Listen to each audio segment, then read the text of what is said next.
James Franco, à droite, s'est inspiré de l'histoire du désastre du film The Room pour signer une comédie qu'il interprète avec son frère Dave, à gauche. Justina Means, Warner Bros. Entertainment Inc. Revue de presse. James Franco se glisse dans la peau de Tommy Wiseau, auteur du nanar ultime The Room. Une comédie hilarante et bienveillante sur un personnage fascinant, habité par la performance de l'interprète de 127 heures.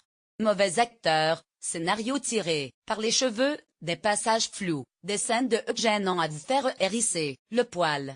The Room reste dans l'histoire comme la référence du nanar ultime ou le Citizen Kane des mauvais films.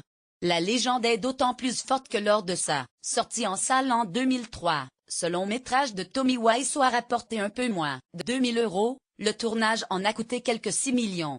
Greg Sestero, ami de Wiseau et acteur dans ce naufrage cinématographique, a signé The Disaster Artist, un livre qui raconte les coulisses de ce tournage désastreux, traduit et édité chez Carlotta.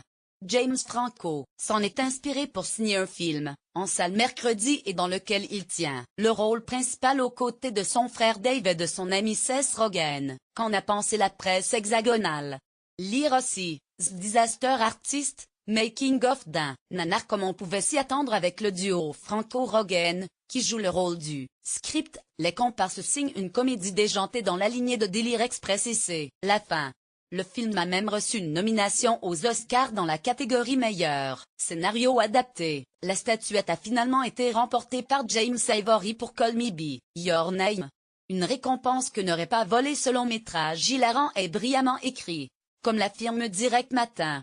Dans l'hebdomadaire culturel Télérama, Louis Guichard qualifie le film de comédie alerte et gentiment fêlée, tandis que Stéphanie Delpech du Journal du Dimanche salue un biopic hilarant.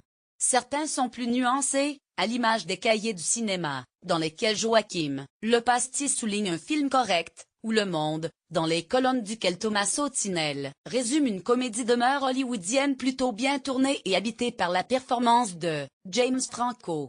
C'est bien l'interprétation de Wiseau par Franco, récompensé par le Golden Globe du meilleur acteur dans un film musical ou une comédie, qui semble avoir transporté les critiques. D'aucuns, à l'instar des Inrecuptibles, affirment même qu'il s'agit du rôle de sa vie, pour l'acteur de 127 heures.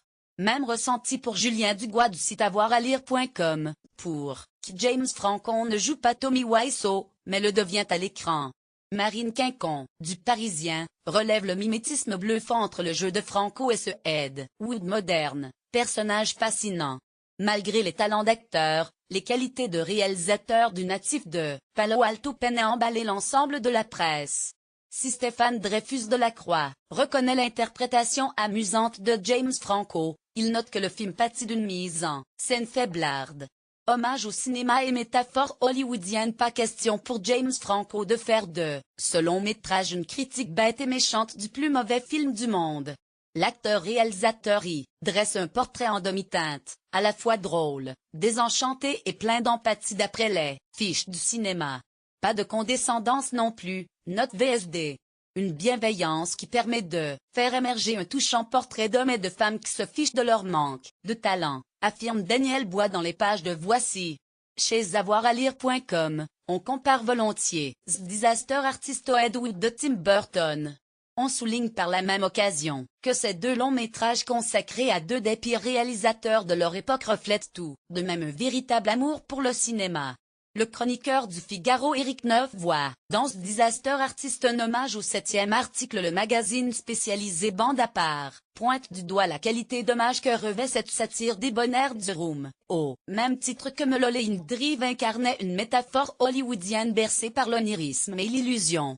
Dans le même ton chez Première, on parle même d'un La La Land chez les losers et dodo rêveurs du cinéma. Émilie Léonie de Télé Loisirs pousse même la louange vers les ciments, qualifiant le long métrage de James Franco, ode à l'amitié et éloge de la création, de chef-d'œuvre.